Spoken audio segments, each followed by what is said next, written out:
শিক্ষিত শিক্ষিত শিক্ষিত ভাই, শুধুমাত্র শিক্ষার আলো না মনের মধ্যে প্রবেশ করলে ভাই হয় না।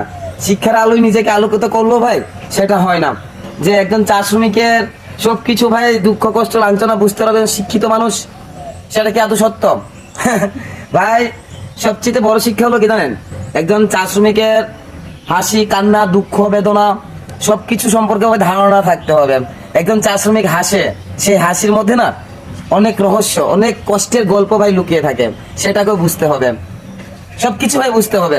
শুধুমাত্র আমি বড় বড় পিএইচডি ডিগ্রি অর্জন করলাম, আমি শিক্ষিত হয়ে গেলাম, আমি চা শ্রমিকের সম্পর্কে সবকিছু বুঝি, সবকিছু কথা বলতে পারবো। ভাই জীবনে না অনেক অনেক অনেক শিক্ষিত বুবা এবং শিক্ষিত শয়তান, হ্যাঁ ভাই আমি অল্প বয়সে দেখেছি। হ্যাঁ দেখেছি, মানুষের অর্জিত চা শ্রমিকের অর্জিত কষ্টের টাকা ভাই ছিনিয়ে খেতে লুট করে খেতে ভাই শিক্ষিত অশিক্ষিত লাগে না, শুধুমাত্র জ্ঞানের একটু অপব্যবহার লাগে।